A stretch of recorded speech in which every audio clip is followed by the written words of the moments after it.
Throughout, thank you, Anunnaki. I can do without your frequency attacks.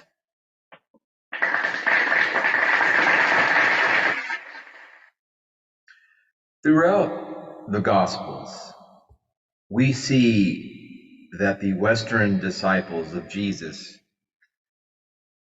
consistently misunderstood his speaking. More often than not, those closest to the Master of Light, Yeshua, didn't know what the hell he was talking about. There was a huge disparity between what the Master Emissary of Light, Yeshua, was trying to get across to those third-dimensional Terrans. They consistently, his closest disciples, Western disciples of a Western mindset, consistently misunderstood his speaking of higher spiritual matters. When Yeshua spoke of the sword of wisdom, his disciples, those closest to him, keep in mind, these are the people who spent every day with Jesus, hearing him speak, being able to pick apart his mind, cross-examine him, constantly question.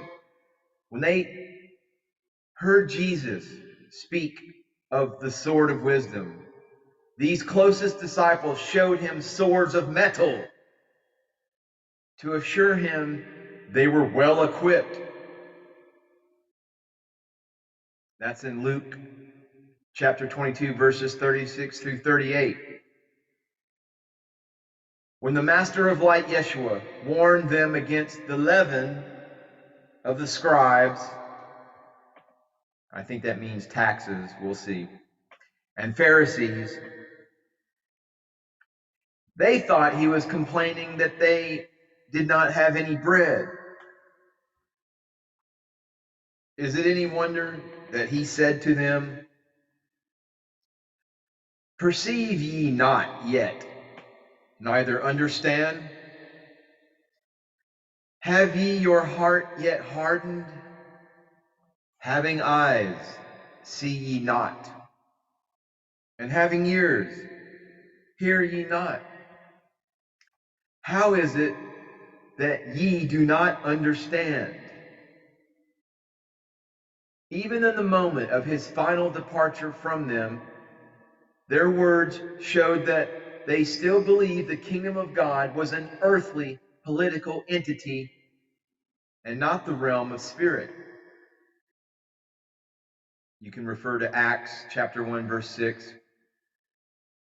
But this being so, the Gospels themselves must be approached with grave caution, with the utmost care, and with the awareness that Jesus was not the creator of a new religion, but a messenger of the eternal religion he had learned in India.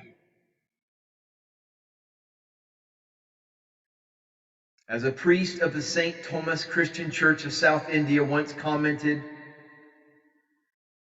"You cannot understand the teachings of Jesus if you do not know the scriptures of India.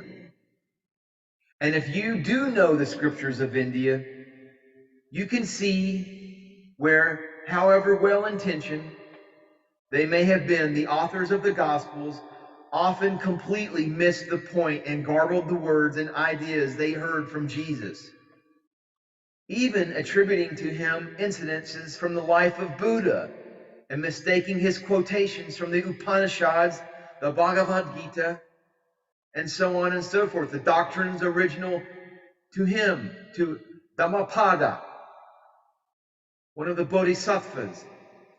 For example, the opening verse of the Gospel of John, "In the beginning was the Word, and the Word was with God," which has been cited through the centuries as proof of the unique character and mission of Jesus, is really a paraphrase of the Vedic verse, "In the beginning was Prajapati, and with him was the Word."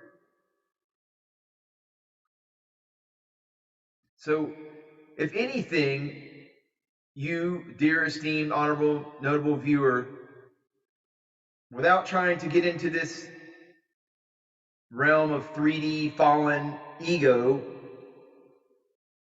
as far as who said what and when, and trying to play a game of spiritual one-upsmanship, at the very least, open your mind and open your hearts to the fact that there is a huge similarity in intent, in meaning, in words, and in spirit, above all, spirit, between what Jesus was teaching and what the very old ancient religions and spiritual technologies of India had to offer. Having adopted the completely erroneous idea that Jesus was God incarnate rather than a great yoga, siddha, a bodhisattva, and misunderstanding much of his teachings, things could only go downhill for them and their followers until the true gospel of Christ was buried beneath 2 millennia of confusion and theological debris. The true teachings of Yeshua are to be found in their original sources, the Upanishads and the Bhagavad Gita, for he preached no new religion but the eternal truth he had learned in India. Namaste, Namaskaram.